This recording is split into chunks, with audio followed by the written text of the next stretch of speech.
Hi, I'm Jack Baruzzini, and you're listening to The Secret to Stargate, where I talk about the hidden meanings and deeper layers found in the Stargate movies, TV series, and more. And joining me today are Lisa Jones. Hi, Lisa. Hey, Jack. And Victor Lambs. Hey, Victor. Hi, Jack. Today we are discussing the 18th episode of Season 6, Forsaken. SG-1, conducting a scientific research on a planet, stumbles upon a mysterious crash-landed ship and its crew, the Hebraidians. As they offer to help repair the ship, they are attacked by unknown aliens who are revealed to be the deadly enemies of the Hebraidians.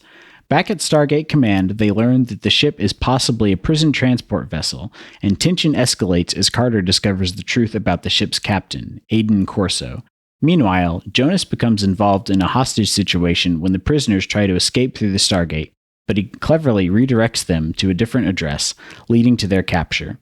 The episode ends with SG-1 bidding farewell to Warwick, the ship's true captain, and reflecting upon Jonas's intuition that helped them solve the case. Pretty good. Everyone had something to do, I feel like. It's true. Yeah. What are your thoughts on this episode, Victor? Yeah, I mean, it's a solid episode, kind of paint by numbers. I mean, we get some really good guest performances, I feel, here. And the writing by Damian Kindler is pretty snappy. The dialogue is pretty good. We get some really good Jack dialogue, and even the guest characters, the secondary characters have some pretty good pointed lines. So I like that about it. It's, there's a trope here, which is, I think it would have been groundbreaking on the Twilight Zone in like 1955, but that the humans looking aliens are the bad guys and the lizard looking aliens are the good guys, whoa, that's like kind of the main twist of this episode. And it's kind of a long time coming. If you've seen this episode before and you know the twist that the three people that they encounter initially are prisoners and are the bad guys, this episode can be pretty excruciating to watch again. But the performances are good. Martin Cummins as Corso when he's putting the moves on Sam, I thought that was pretty good. And then Deon Johnstone, of course, as Warwick, evoking sympathy and stuff is it's always good to see him. We just saw him a couple of episodes ago too, so it's cool to see him again so soon. Yeah, he gets around and he's a very good actor. What about you, Lisa? So I was not looking forward to this one. I was like, oh, I kind of remember it. And I'm thinking, oh, I really liked it. I really liked it, I think, better than I did the first time around. And I watched it with my 17-year-old. My 16-year-old is now 17.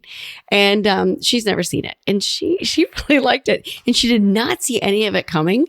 So it was kind of nice, for her to be like, oh my gosh, they're prisoners and, all of this. And at the end, them going through the gate and she didn't see that coming. And I'd forgotten. I was like, what is Jonas doing? Like, why is he doing that with his hand? And, what's going on? And then, oh, it's SGC. Yeah. And I was like, okay.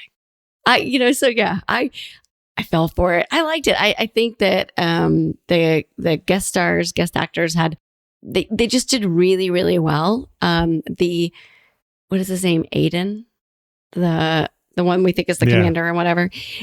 He was, I remember being really irritated by him the first time around. This time around, it was oddly charming. Maybe I'm just, yeah, no, it was 20-something years has changed me. I don't know, but it was like oddly charming. And then to watch Carter kind of flirt in such a way, like you don't see that in her very often. So that was kind of fun. And so yeah, I mean, I liked it. I was not expecting to like it, and I really did.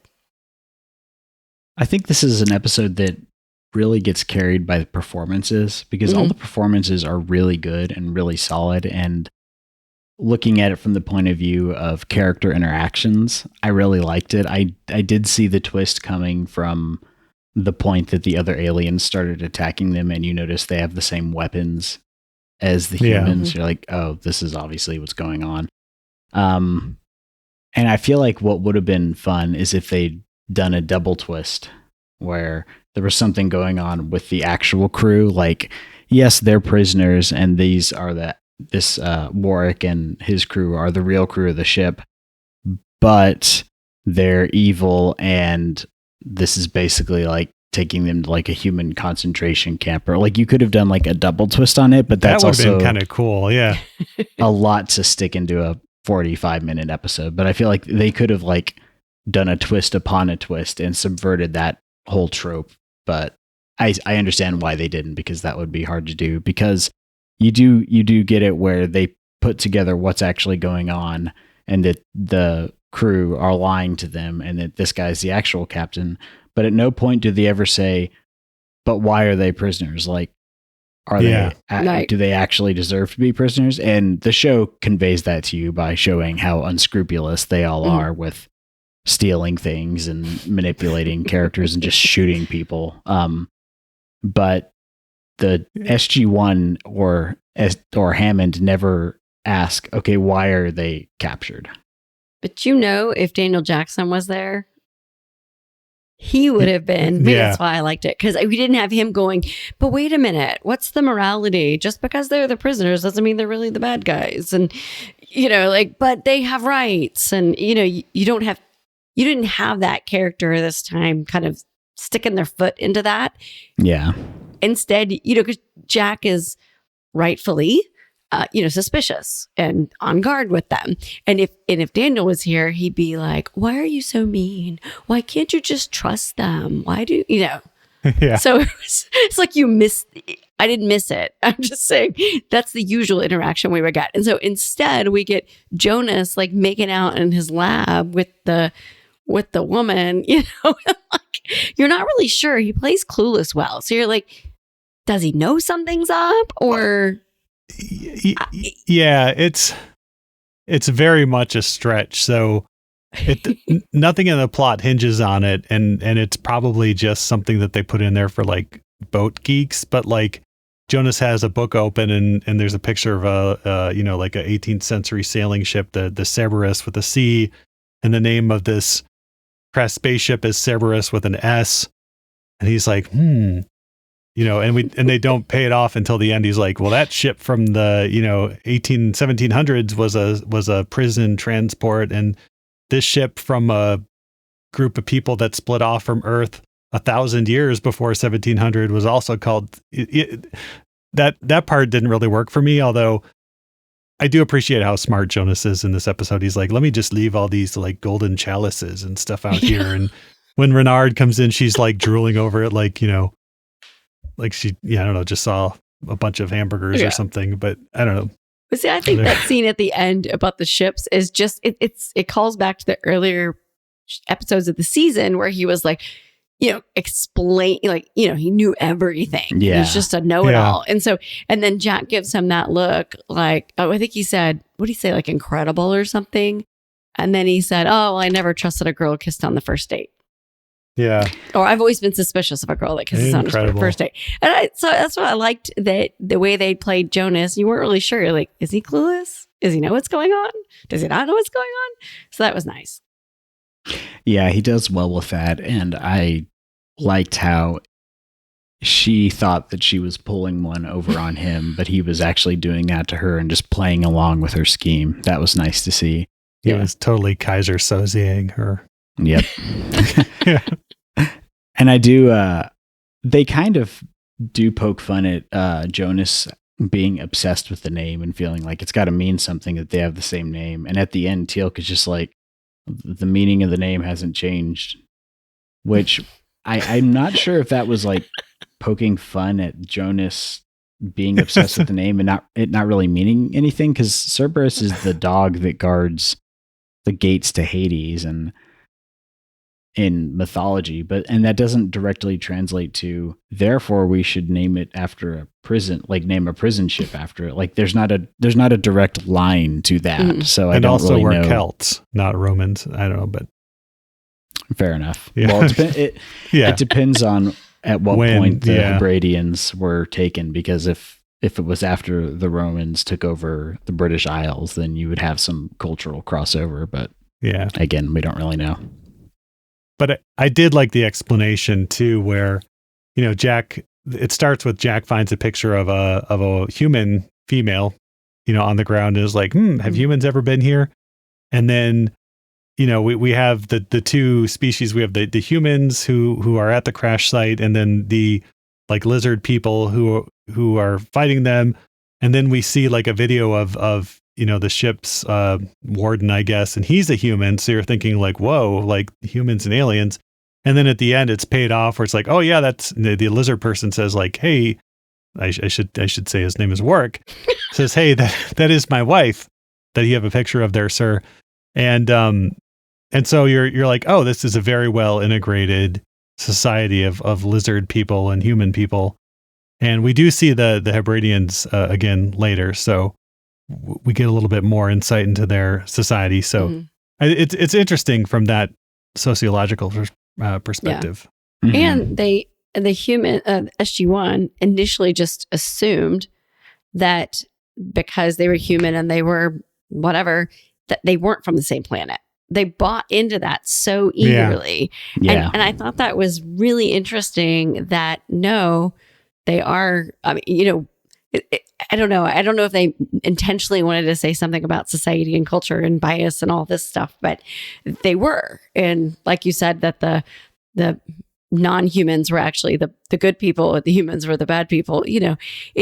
I liked that they did that, and they did it just kind of without rubbing your face in it, but they did it. Yeah. So, it kind of gave you pause. Like, why did we think that right away? Oh, that's not good. That kind of thing. Yeah, it was very well executed in a realistic way that wasn't hitting you over the head with any sort of over the top message. And I think a lot of that goes towards how charismatic Aiden is. Like, he does a really good job just selling them to SG-1 without really saying a lot, and he picks up on their assumptions and then he runs with them, and it works really well for them. Yeah. Yeah. And Martin Cummins is one of those actors you see like all over 90s and 2000s sci-fi, the 4400, Andromeda, Dark Matter, you name it, and so he's definitely a recognizable face, and he is like, I thought like very good at like putting the moves on Sam. And like at one point you're like, oh, this is like pretty charming flirting. And then like it switches a few minutes later. You're like, okay, now he's crossed the line into creepy. As soon as she gets the ship on, he becomes really, creepy. Yeah, and it is, and it's intentional too. You're like, oh, this charming guy, he's flirt, and he's like, oh no, wait, this is actually sinister. Yeah. I kept watching him thinking, gosh, this guy is so familiar. I could not put my finger on it. And it was driving me crazy. And it was more his voice than his looks. And I just couldn't think of it. And so I go on the internet and I look him up, and I've watched When Calls the Heart since it started on the Hallmark Channel. And he is one of the major characters, 102 episodes. Only it's, filmed now. So he looks a little, like the rest of us, he's aged. So he looks a little different. And I could not, once I looked it up and I made the connection in my head, of course, but, and he does a fabulous job on there playing sometimes the bad guy, sometimes the good guy. So, it was just kind of funny because I could not figure it out. Yeah. Just glancing through his IMDb, he's still doing a lot of stuff and a lot of recent things. So he's still out there working, and he seems very familiar, and I'm sure I've seen him multiple times in different science fiction TV shows. Yeah. And it's like Dion Johnstone. I've never watched Rivendell, but he was... Oh, yeah. I almost said Rivendell, but I said Riverdale, but I've never seen it, but he's been on that for 78 episodes, so... Yeah, if you like these shows that like...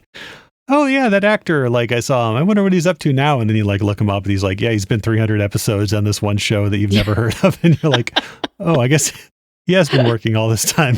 Yeah. I think that's just because there's so many, we'll say shows. Channels now and streaming and all these things. Like there's so many more shows than there used to be.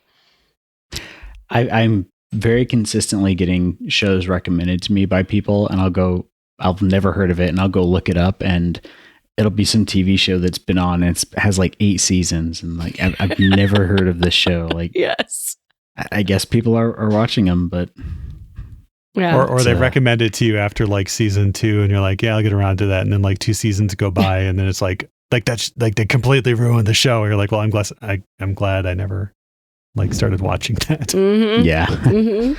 It's an embarrassment of riches, I guess you could say. Your slip up there calling Rivendell though just makes me want to see like some sort of parody where it's young Aragorn and Arwen in like an Archie style comic or something. So that needs to happen. A Jughead is never early nor late. A Jughead arrives when he is meant to. I don't know. There we go. I did like the ship's the ship's like sonic defense though. It's got that switch that apparently. So I didn't really understand it. Mm-hmm. Like the aliens who are in control of the ship are the only ones who seem to be horribly affected by it. Like it really bothers humans, but that like high pitched buzzing sound, which I guess is probably like a Taylor Swift song or something. But I had to put that in there. Oh, that's not going to go over well in my house. It really negatively affects the Warwick and his crew, but it doesn't affect the humans as badly. And I want to know why they would have that kind of defense on their ship when it's their ship. Like that didn't really make sense. That didn't make sense to me either. And the fact that Warwick is able to crawl through it and turn it off. You know, it's like if it was actually an effective defense system, like nobody would especially the people it was designed to affect the most, nobody would be able to turn it off. Like it's impossible to turn off, much like a Taylor Swift song, because it's so good. My daughter is no longer going to listen to our podcast. Yeah, you got Victor defending it. They could have put in like a line about we rigged up this system to affect the eardrums of these aliens that are attacking us, and that would have taken care of all that. But as it was, it did not really make a lot of sense. Mm-mm. No, I liked I forgot his name, the blonde-haired guy running through the woods. I didn't like him, but I liked Kyle or whatever his name was. Yeah, I like that Jack gives him his walkie-talkie, and that enabled him to hear what they were going to say, so they couldn't talk to each other when they knew things were going on, and and he just keeps trying to shoot Warwick, and Jack's like, "Stop it!" Take him alive. And so it added nice drama with Jack and Teal'c, because usually they just run through the woods themselves and find somebody. Yeah. But this kind of added a little element of drama, because you got the blonde guy trying to shoot him and them trying to capture him. And, it just, something's up and something's weird. So it was, like you said, everyone had something to do at that point. And when Jack and Teal'c finally do catch up to Warwick, and they're saying it's like, stop, hear me out. I am the good alien in this situation. Yeah. Like you're like, but Lyle is still out there. Like you're just expecting like any second to like, it's like, oh dang, we should have like got him someplace safe before we stop to talk about him, because we know there's this loose cannon like convict guy running around. But that didn't happen, thankfully, because it would have been very sad. Yeah. What they also could have done is at the very beginning, when they come and attack SG-1, who's just found the ship, and Jack shoots the guy in the leg and the others are shooting, and then Lyle comes around and just kills him, because obviously they don't want him to talk. He could have been yelling like, "Don't shoot, let's talk." But there's no attempt at communication before that point, and I feel like Warwick could have like yelled, because he can speak perfectly fine English, just hey, don't shoot, this is not what you think. And then Jack probably would have like set it up so that they could talk. But again, then you wouldn't have the episode. Yeah. Okay, speaking of their really good English.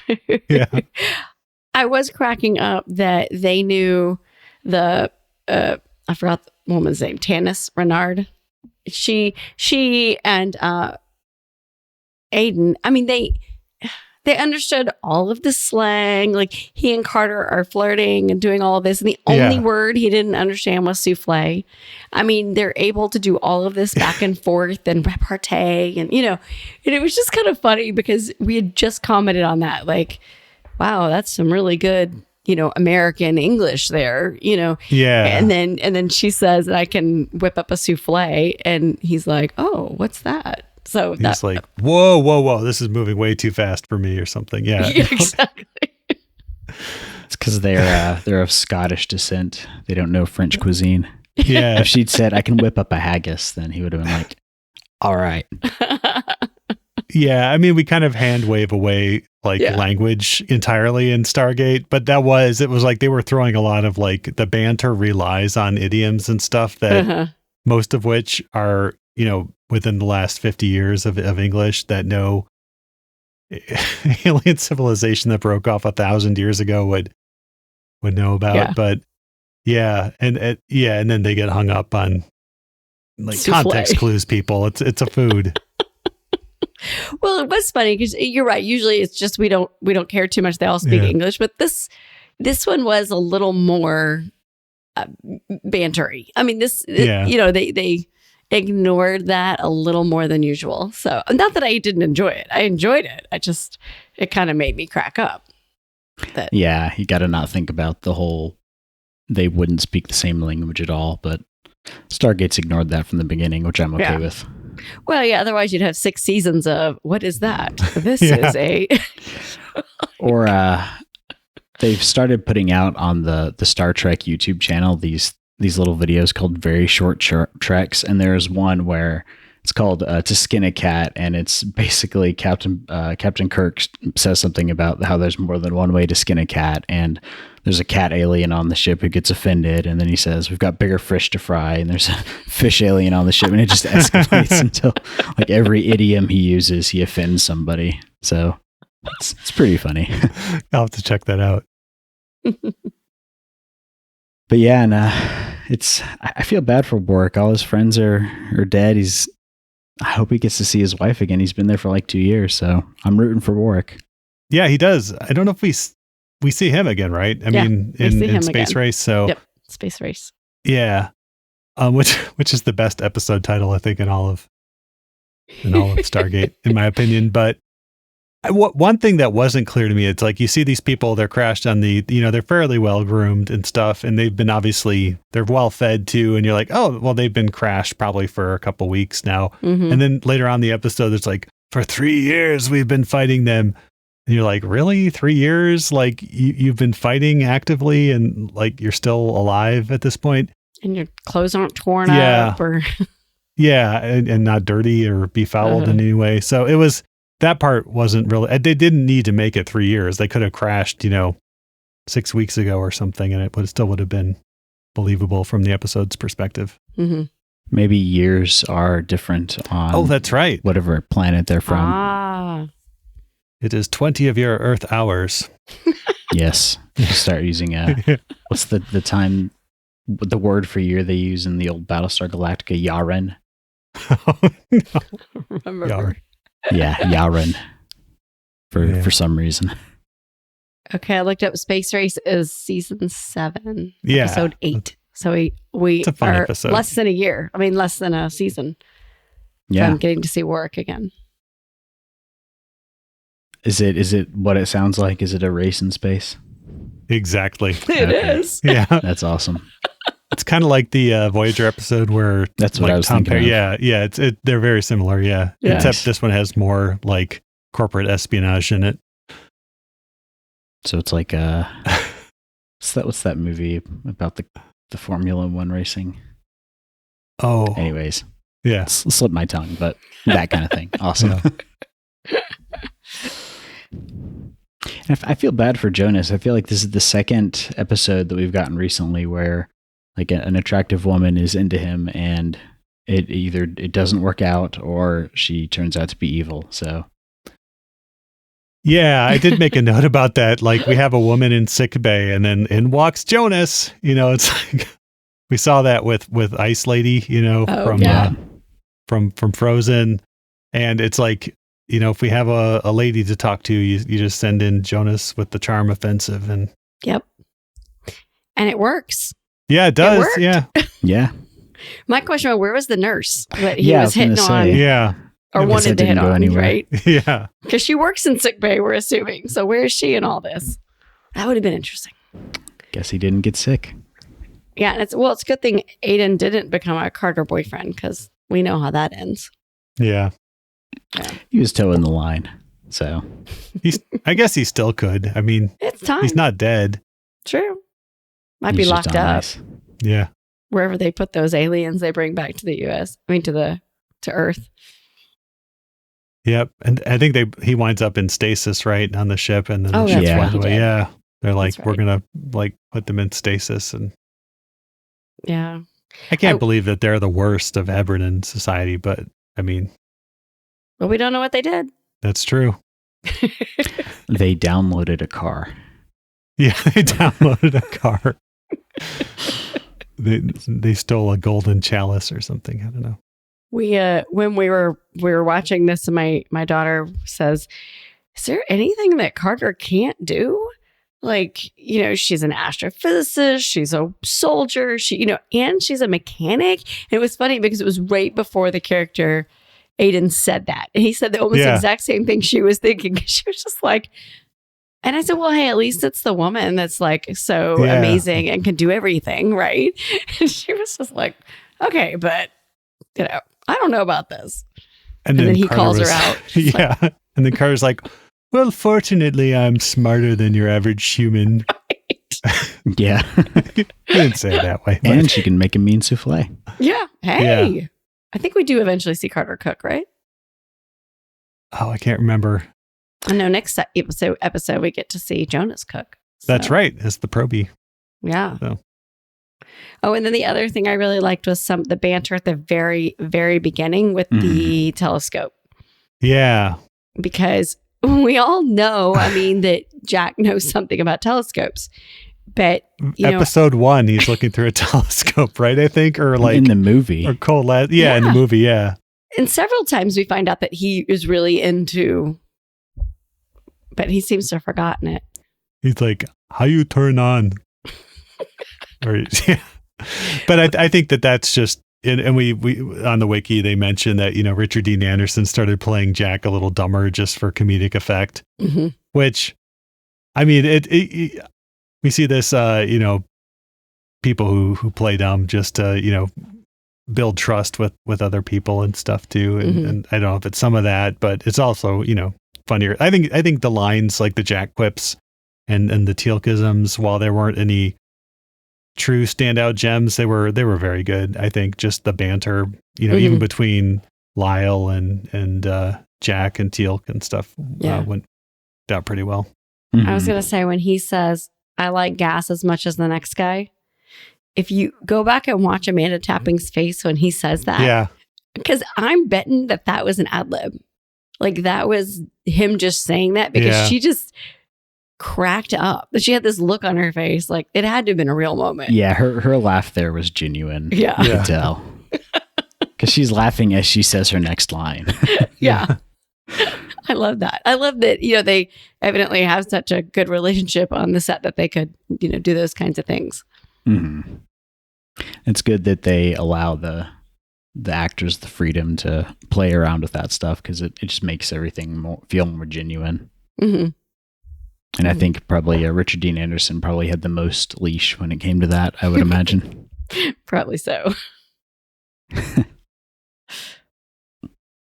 And I also like that the telescope they have looks like like the one you just order from Sky and Telescope, like from the Mead from Sears. Yeah. Yeah. Like it looks like a nice desktop telescope. And I was like, so my headcanon is that was just Carter's personal telescope she brought with her, and it wasn't actually part of the official mission for scouting the planet. She just wanted to look at the stars from the planet. Or she's just like, What do I bring? What do I bring? Oh, yeah, Jack liked telescopes. Do I have a telescope? I'll bring my telescope. Yeah. And then I'll look through it, and then Jack will look through it, and it'll be cool. I like that. Could be. So is Victor officially a shipper now? I think so. I think maybe so. since Daniel's officially dead at this point, yes. Only a little bit longer. We got a few more episodes. Yeah. Which makes me sad, because I really like Jonas. I like his... Yeah. And I feel like this episode really... I feel like he hasn't had a lot to do the past several episodes. And he was kind of the crux of getting him out of the situation. Mm-hmm. Yeah. I mean, this is definitely like a Jonas is smart and thinking like one step ahead of people. Like, because Hammond runs in, it's like, somebody accessed the computer in the sick bay. Do you have any idea who could have been? Could it have been the person that we have in the sick bay? I'm going to go down there and ask her if she accessed the computer.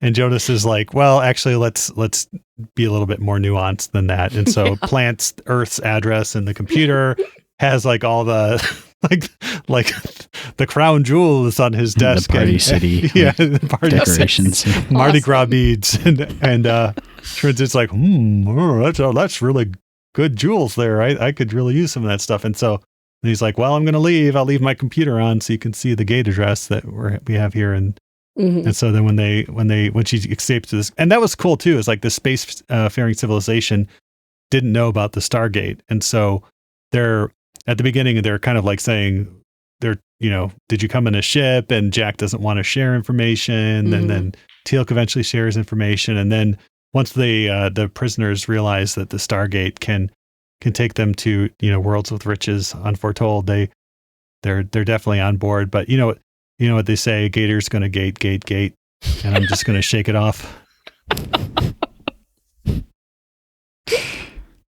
Nice. Anyways. Yeah. But yeah, so I did like that aspect of it, how like they weren't familiar with the Stargate. To them, it was just a round circle and they had no idea what it did. I just thought it was some sort of decoration. Yeah. Mm-hmm. It's a very small version of the St. Louis Arch. Yes. But then at the end, you hear Warwick say that his race saved, I forget the names of all the people, saved the other people from the Gould. Yeah. And so he obviously did know something about the gate and about the Gould and about their history, which I can't think of his name now again either. Corso or? Aiden. Yeah. Aiden didn't know anything. Yeah. So I thought that was that. I mean, and I can't remember if in Space Race, I know we learned a little bit more about their civilization. So if we get into that or not, but that was interesting. Aiden had no idea.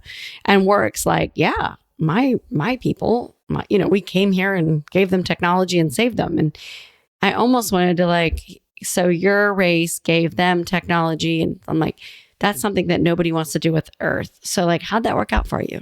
Like, can we talk about that? Because yeah, I mean, and he does have a human wife, so it's it's working out well.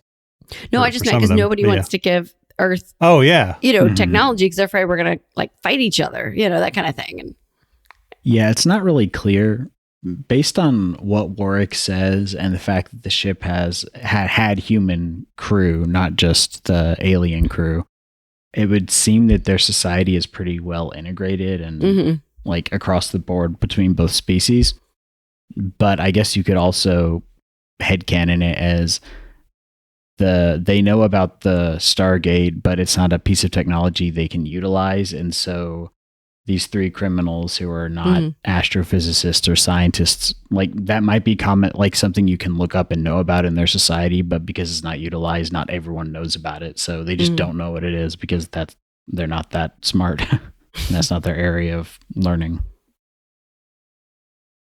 Because you do get that thing in sci-fi where when you meet a species, like everyone's expected to know every single aspect of their planet's culture. Yeah. It's always one culture for the whole planet. Yeah.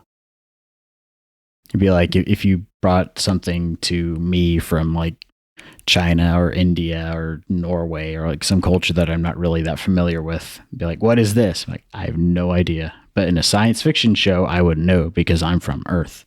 Yeah, exactly. Yeah. So I think that makes it more realistic rather than less. Mm-hmm. That's true. Awesome. Y'all have any other thoughts on this episode? Just that we get a very nice, wooded planet, but everybody talks about it like it's, a hell planet, like this is an awful planet. It's very rough here, right? And it's like, yeah, it kind of just looks like all the other planets, but Vancouver planets. Yeah. It looked pretty nice to me. It's a good place to go camping. Yeah. What about you, Lisa? No, I'm just surprised how much I enjoyed this episode this time around. I I really, when my family asked, they're like, so what's the episode this week? And I'm like, you know, and they were like, and then we watched it. And it was like, oh, no, I liked it. It was really pretty good. So I was just pleasantly surprised. Yeah, it was good. Definitely enjoyed it. I think they took this trope and did a good job with it based on the strength of the performances. So, and I agree. I think that was the key, that you had some great actors, and they just did a fabulous job. I mean, anytime you get Deion Johnstone on here is great, and then they all just worked really well together. Yeah, and this shows that you don't have to do something crazy convoluted with the plot. If you have good dialogue, good performances, then the plot can be pretty straightforward, which this one is. Mm-hmm. Yeah, and we had some really good Teal'c moments in it too, where he got to just be like looking into the woods, kind of like Master Braytek, did, right. and just like there's something out there, and he's kind of thinking one step ahead. Jack's thinking one step ahead too, and it's always good when your heroes don't completely buy into the the lies of the fake people on your show. Mm-hmm. You have to keep some like faith in your characters that I can see through this, so you have to be able to see through this as well. Mm-hmm. Yeah, definitely. Awesome. Before we go, we'd like to take a moment to thank our patrons who make it possible for us to create the Secrets of Stargate, including Ernie M., Seth N., Clint V., Melanie Q., and Allison H. Their generous donations at sqpn.com/give make it possible for us to continue the Secrets of Stargate and all the shows at StarQuest. You can join them by visiting sqpn.com/give. And be sure to follow the show on Apple Podcasts, Google Play, TuneIn, Spotify, iHeartRadio, or find our video versions at youtube.com/StarQuestMedia. And to find I should mention we're getting some really good feedback on the YouTube channel, so definitely check us out there. Love to hear the comments there. Yes, definitely. We got a lot of good interaction on there. And to find previous episodes of Secrets of Stargate and to send feedback, please visit sqpn.com/Stargate. You can email us at stargate@sqpn.com or follow StarQuest on social media at facebook.com/StarQuestMedia or on Twitter at SQPN. And we'll be back next time when we'll be discussing the next episode of SG-1, The Changeling. Until then, Lisa Jones, thank you for joining me and sharing the Secrets of Stargate. Thanks, Jack. And Victor Lambs, thank you too. Thanks, Jack. Carter out. My thoughts exactly. That had to hurt. Yeah. And once again, I'm Jack Baruzzini. Thank you for listening to The Secret to Stargate on StarQuest. Anyway, I'm sorry, but that just happens to be how I feel about it. What do you think?